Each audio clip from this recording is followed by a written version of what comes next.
Hello everyone. இப்போ நம்ம வந்து இவ்வளோ நாள் வந்து நம்ம வந்து கால்ல இருக்கக்கூடிய சர்க்குலேட்டரி ப்ராப்ளம்ஸ் பத்தி நம்ம பேசியிருக்கோம். கால்ல வேரிகோஸ் வெயின், பிளட் கிளாட்ட பத்தி பேசியிருக்கோம். ஒரு சில நேரம் வந்து சுகர் வந்த பேஷண்ட்ஸ்க்கு ஆறாத புண்கள் பத்தி பேசியிருக்கோம். ஸோ இப்போ இதெல்லாம் வந்து கால்ல இரத்த குழாய்ல வர வியாதினால ஏற்படக்கூடிய ஒரு காம்ப்ளிகேஷன் பத்தி பேசியிருக்கோம். இப்போ நம்ம முக்கியமா வந்து இதுக்கான காரணம் என்னங்கிறது பார்க்கும்போது, நீண்ட நாளா பல பேருக்கு வந்துட்டு அதான் டயபிட்டிஸ்ங்கிற ஒரு பிரச்சனை வந்து அது இருக்கும். இப்போ நம்ம வந்து இந்த டயபிட்டிஸ்ங்கிற பிரச்சனைய வந்து என்ன விதத்தில உங்க உடம்புல பாதிப்பு ஏற்படுதுங்கிறது உங்களுக்கு வந்து அதுக்கான நாலேட்ஜும், அதுக்கான அண்டர்ஸ்டாண்டிங் உங்களுக்கு இருந்துச்சுன்னா, நீங்க எப்படி இந்த மாரியான கால்ல ஆறாத புண்கள் வருது, கால் இழப்பு ஏற்படுது, இரத்த குழாய்ல அடைப்பு ஏற்படுது, இரத்த குழாய்ல வர பிரச்சனைகள நீங்க எப்படி வராம பாதுகாக்கணும்னு பார்க்கும்போது, ஏன் இந்த வியாதி வருது? இந்த வியாதி வந்துச்சுன்னா எந்தெந்த இடத்துல பாதிப்பு உண்டு பண்ணலாங்கிற ஒரு நாலேட்ஜ் வந்து பல பேருக்கு இருக்கிறதில்ல. அதனால தான் வந்து ஆரம்ப கட்டத்திலருந்து உங்களுக்கு சுகர் வந்த நாள்லேருந்து நீங்க வந்து எந்த மாரி நம்ப இந்த வியாதியோட தன்மை எப்படி இருக்குங்கிறது உங்களுக்கு அந்த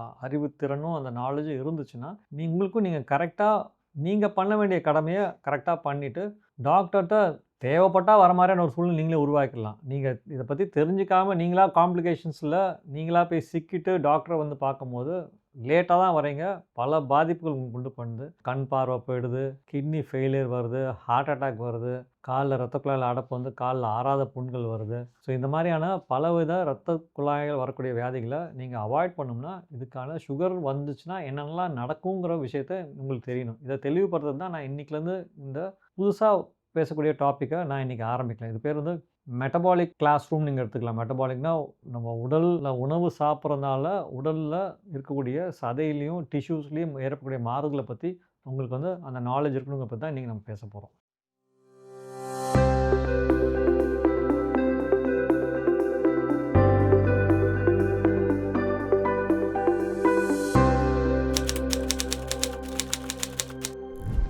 consequences of elevated blood sugar. அதாவது ஒரு சிலருக்கு ரத்தத்தில சர்க்கரை அளவு வந்து சுகர் வந்த பேஷண்ட்ஸ்க்கு அதிகமா இருக்கும். ஓகேங்களா? அந்த அதிகமா இருக்கக்கூடிய சுகர்னால எந்தெந்த உறுப்புகள் பாதிக்கப்படலாம், அத பத்தி பேசலாம். செகண்ட் வந்து ஒரு சிலருக்கு வந்து பல ஆண்டு காலமா நீண்ட நாள், நீண்ட பல மாதங்கள், பல வருஷங்களா சுகர் வந்து அளவு ஜாஸ்தியாவே இருந்திருக்கும்.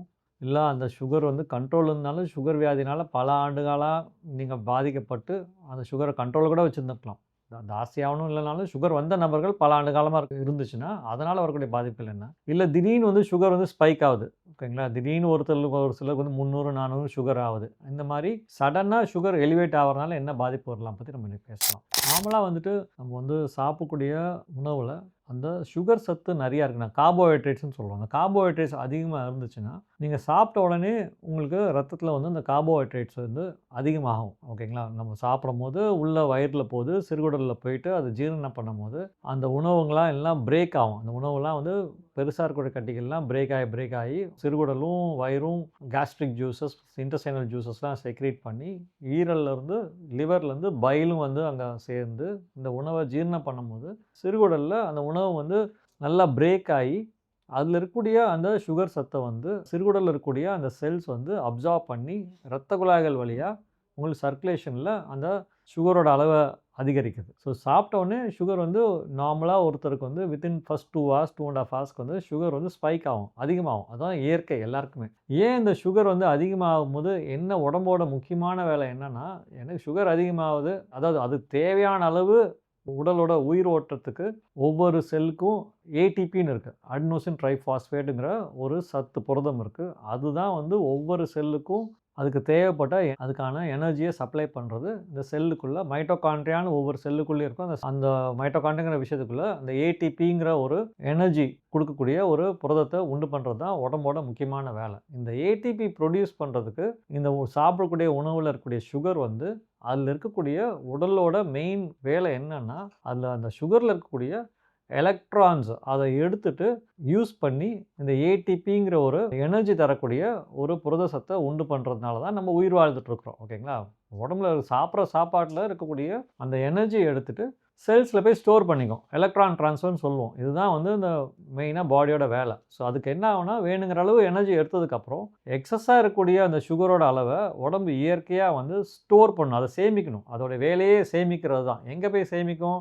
லிவர்ல சேமிக்கலாம். ஒரு சில நேரம் மசில்லயும் சேமிக்கலாம். ஓகேங்களா? கிளைகோஜன் சொல்லுவோம். சுகர் வந்து சாப்பிட்ட உடனே ரத்தத்தில் அளவு ஜாஸ்தியாகி உடம்புக்கு வேணுங்கிற அளவுக்கான எனர்ஜி வந்து அதை யூஸ் பண்ணதுக்கப்புறம் செல்லில் இது போய் இயற்கையாக போய் ஸ்டோர் ஆகணும். ஸோ நம்ம வந்து அதுக்கப்புறம் நம்ம உடலோட தேவைக்கு தகுந்த மாதிரி ஒரு சிலர் உடல் வந்து ஒரு சில உறுப்புகள் 24/7 உயிர் வந்த நாள்லேருந்து வேலை செஞ்சுட்ருக்கு. ஒரு சில நாள் நம்ம அதிகமாக வேலை செய்கிறதுனால எனர்ஜி தேவை. ஸோ இந்த மாதிரி வந்து உடல் வந்து அந்த சுகரை வந்து ஸ்டோர் பண்ணுறதுக்கு கிளைக்கோஜன் சொல்லி அதுக்கான ப்ராசஸை பண்ணக்கூடிய அந்த ஹார்மோன் பேர் தான் இன்சுலின். ஓகேங்களா? இப்போ இந்த இன்சுலின்ங்கிற ஒரு ஹார்மோன் வந்து நம்ம சாப்பிட்டதுக்கப்புறம் ஆட்டோமேட்டிக்காக அது எலிவேட் ஆகி அந்த சுகரை வந்து ஸ்டோர் பண்ணுறதுக்கான வேலையை அது பில்டப் பண்ணும். ஓகேங்களா? அதோட வேலையே வந்து ஸ்டோரேஜுக்கு ஹெல்ப் பண்ணும். இந்த ஸ்டோர் ஆகும்போது ரத்தத்தில் இருக்கக்கூடிய சுகர் லெவலில் ஸ்டோரேஜ் ஆகிறதுனால ரத்தத்தில் இருக்கக்கூடிய சுகர் வந்து அளவு கம்மியாகிடும். இதுதான் இன்சுலினோட வேலை. சாப்பிட்றீங்க, இன்சுலின் செக்ரீட் ஆகுது, அது ஸ்டோரேஜுக்கு ஹெல்ப் பண்ணுது, ரத்தத்தில் இருக்கக்கூடிய சுகரை அளவை கம்மி பண்ணுது. ஸோ இது வந்து நார்மலாக நடக்கக்கூடிய விஷயங்கள். இப்போ நீங்கள் அதிகமான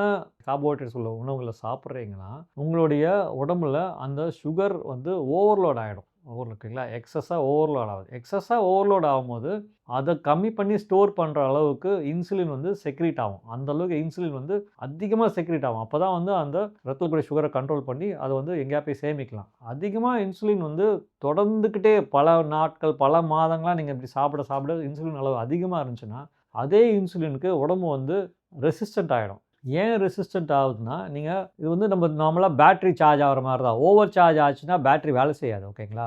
இப்போ நிறையா சாப்பாடு சாப்பிட்றீங்க, இந்த சுகரில் இருக்கக்கூடிய அந்த எலக்ட்ரான்ஸ்னு சொல்லக்கூடிய எனர்ஜி ட்ரான்ஸ்ஃபர் பண்ணக்கூடிய அந்த பொருள் வந்து அதிகமாகுது. செல்ஸ் எல்லாமே ஓவர் சார்ஜ் ஆகி ஃபுல்லாக சுகர்னால் வரக்கூடிய எலக்ட்ரான்ஸ்னால ஓவர்லோட் ஆகி ஃபுல்லாக சார்ஜாக இருக்கலாம். அந்த சார்ஜ் ஃபுல்லாக ஆகும்போது நீங்கள் அடுத்த தடவை நீங்கள் சுகர் எக்ஸஸாக சாப்பிடும் போது ஏற்கனவே செல்ஸில் சார்ஜ் நிறையா இருக்குது, எலக்ட்ரான்ஸ் நிறையா இருக்குது. மேக்ஸிமம் எனர்ஜி ஆகக்கூடிய ஃபுல் கெப்பாசிட்டி ரீச் பண்ணதுக்கப்புறம் நீங்கள் இன்னும் சுகர் சாப்பிடும் போது அந்த இன்சுலினால் அந்த சுகரை கம்மி பண்ணுறதுக்கு அதால் முடியாது. செல்ஸ் வந்து ஃபுல் எனர்ஜி ஸ்டோர் ஆகிருக்கிறதுனால அதனால் இந்த எலக்ட்ரான் ட்ரான்ஸ்ஃபர், இந்த சார்ஜ் ரிலேட்டட் இஷ்யூஸ் வந்து அதால் வந்து பேலன்ஸ் பண்ண முடியாமல் ஏற்கனவே செல்ஸ் சூப்பர் சார்ஜாக இருக்கும்போது திருப்பி சாப்பிடக்கூடிய அந்த கார்போஹைட்ரேட்ஸ் வந்து ஜீரணமாகாது. உடலில் வந்து இந்த சுகர் வந்து அளவு ஜாஸ்தியாகவே இருக்கும். ஓகேங்களா? ஸோ இப்போ இந்த சுகர் ஜாஸ்தியாக இருந்துச்சுன்னா இது ஃபஸ்ட்டு நேராக எங்கே போகுதுன்னா கிட்னிக்கு தான் போகும். நேராக அந்த கிட்னியில் போயிட்டு எதுக்குன்னா உடம்பு பொறுத்தவரையிலும் அது அன்னெசரியாக சுகரை வந்து வெளியில் வந்து லூஸ் பண்ணுறதுக்கு விருப்பப்படாது. ஸோ இந்த கிட்னியில் போயிட்டு கிட்னி என்ன பண்ணும், அந்த சுகரை ஃபில்டர் பண்ணி திருப்பி ரத்தத்துக்குள்ளார அனுப்பும். இது வந்து நார்மலாக வந்து எல்லாருக்கும் வந்து யூரினில் சுகர் வராது. நார்மலாக இருக்கிற நபர்கள் அந்த சுகர் வந்து கிட்னி வந்து யூரினில் வெளில போகாமல் திருப்பி ரத்தத்துக்குள்ளார சுகரை திருப்பி அனுப்பிச்சு சுகரை மெயின்டைன் பண்ணிக்கும், இல்லை ஸ்டோர் பண்ணிக்கும். பட் இதே சுகர் வந்த நபர்களுக்கு வந்து எக்ஸஸாக சுகர் இருக்கிறதுனால ஒன்ஸ் அகெயின் கிட்னி வந்து கம்ப்ளீட்டாக வந்து அதால் வந்து லோட் ஆஃப் சுகர் நிறையா இருக்கும். கிட்னியோட செல்ஸ் வந்து அந்த சுகரை திரும்பி ரத்தத்தில் அனுப்புகிற அளவுக்கு இருக்கக்கூடிய கெப்பாசிட்டி சுகர் நிறையா இருக்கும். ஆனால் வந்து ஓவர்லோட் ஆகிறதுனால அந்த கிட்னியால் திருப்பியும் சுகரை வெளில தள்ள முடியாது. ஸோ கிட்னியில் சுகர் நிறையா சேரும்போது கான்சன்ட்ரேஷன் நிறையா ஆச்சுன்னா அங்கே இருக்கக்கூடிய கெமிக்கல் சேஞ்சஸ்னால் அந்த சுகரை திருப்பியும் உள்ளார இது பண்ணுறதுக்கு அந்த ரத்தத்தில் இருக்கக்கூடிய நீர் சத்தை கிட்னி அப்சார்ப் பண்ணுறதுனால தான் சுகர் வந்த நபர்களுக்கு அடிக்கடி யூரின் போகுது. ஓகேங்களா? ஸோ எக்ஸஸாக கிட்னியில் வந்து அந்த சுகர் சேர கிட்னியில் இருக்கக்கூடிய அந்த டியூபியூல்ஸ் வந்து டேமேஜ் ஆக ஆரம்பிச்சிடும். ஓகேங்களா? ஒரு அளவுனா ஓகே, ரிப்பீட்டடாக கிட்னியில் சுகர் அதிகமாக சேரும்போது கிட்னியோட டியூபியூல்ஸ் அதிகமாகும், கிட்னியில் உள்ளார டேமேஜ் ஆகக்கூடிய வாய்ப்புகள் ஜாஸ்தி. ஸோ அதனால தான் உங்களுக்கு சுகர் வந்த பேஷண்ட்ஸ்க்கு கிட்னிலேருந்து நெஃப்ரோபதி வருது. ஓகே, நெஃப்ரோபதினா சுகரில் அதனால் கிட்னி பாதிக்கப்பட்டு கிரியாட்டினின் யூரியாலாம் அதிகமாகி கிட்னி ஃபெயிலியர் வரலும் போயிடும். செகண்ட் வந்து சுகர் அதிகமாக இருக்கிற ஃபுட்டை சாப்பிட இன்சுலின் வேலை செய்கிறதுக்கான பவர் கம்மியாகிடும். இன்சுலின் தான் சுகரை கம்மி பண்ணுறதுக்கான உடம்புல இயற்கையாக செக்ரேட் பண்ணக்கூடிய ஹார்மோன். அதிகமான சுகர் இருந்துச்சுன்னா அந்த இன்சுலின் வந்து அவ்வளோ சுகரை அதால் கன்வெர்ட் பண்ண முடியாது. இன்சுலின் செக்ரீட் ஆனாலும் வேலை செய்யாத அளவுக்கு செல்ஸ் சூப்பர் சார்ஜ் ஆகிறதுனால அதால் இன்சுலினால் வேலை செய்ய முடியாது. இது பேர் இன்சுலின் ரெசிஸ்டன்ஸ்னு சொல்லுவோம். மூணாவது முக்கியமான பாயிண்ட் வந்து இந்த சுகர் அதிகமாக சேர நான் சொன்ன மாதிரி உடம்புல இருக்கக்கூடிய செல்ஸ் வந்து அதுக்கு தேவையான எனர்ஜி எடுக்கிறதுக்கு சுகரில் இருக்கக்கூடிய எலக்ட்ரான் ட்ரான்ஸ்ஃபர் பண்ணி நம்மளுடைய செல்லில் சேமிக்கும் எலக்ட்ரானை. இப்போ இதே சுகர் அதிகமாக இருந்தால் எக்ஸஸ் எலக்ட்ரான்ஸ் வந்து ட்ரான்ஸ்ஃபர் ஆகி செல்ஸ் எல்லாம் சூப்பர் சார்ஜ் ஆகிறதுனால அந்த எலக்ட்ரான்ஸ் வந்து சேமிக்கிற அளவு கூட ஜாஸ்தியாக இருக்கிறதுனால அதெல்லாம் லீக்கேஜ் ஆகும். எலக்ட்ரான் லீக்கேஜ் ஆகிறதுனால இது வந்து எதை உண்டு பண்ணும்னா செல்ஸை ஹார்ம் பண்ணக்கூடிய ரியாக்டிவ் ஆக்சிஜன் ஸ்பீஷிஸ்ன்னு சொல்லுவோம். ஆன்டி ஆக்சிடென்ட்ஸ் நீங்கள் சொல்கிற மாதிரி அது பாதுகாக்கிறது. இது வந்து செல்ஸை டேமேஜ் பண்ணக்கூடிய reactive oxygen species because of excess electron leakage ஆகிறதுனால இந்த ரியாக்டிவ் ஆக்சிஜன் ஸ்பீஷிஸ் வந்து நம்ம உடலோட செல்லை டேமேஜ் பண்ணும். ஓகேங்களா? ஸோ எக்ஸஸ் எலக்ட்ரான்ஸ் ஓவராக செல்ஸில் மேனுஃபேக்சர் ஆகும்போது அது எலக்ட்ரான் லீக்கேஜ் ஆகிறதால அந்த லீக் ஆகிற எலக்ட்ரான்ஸ் வந்து ரியாக்டிவ் ஆக்சிஜன் ஸ்பீஷீஸ்னு ஒரு கெடுதலான ஒரு பொருளை உருவாக்கி அந்த இரத்த குழாயில் இருக்கக்கூடிய இன்னர் லேயரை டேமேஜ் பண்ணி அந்த இரத்த குழாயை வந்து இன்னும் வியாதி அதிகமாகி பிளாக்கேஜ் வர மாதிரியான வியாதியை உண்டு பண்ணக்கூடிய ஒரு வாய்ப்புகள் அதிகம் பண்ணும். ரெண்டாவது வந்து இந்த ரியாக்டிவ் ஆக்சிஜன் ஸ்பீஷீஸ் வந்து செல்ஸில் கூட டிஎன்ஏ டேமேஜ் பண்ணும். மூணாவது விஷயம் வந்து நார்மலாக நீங்கள் கார்போஹைட்ரேட் மட்டும் சாப்பிட்றதில்ல, ஃபேட்டும் சாப்பிடுவோம்ல.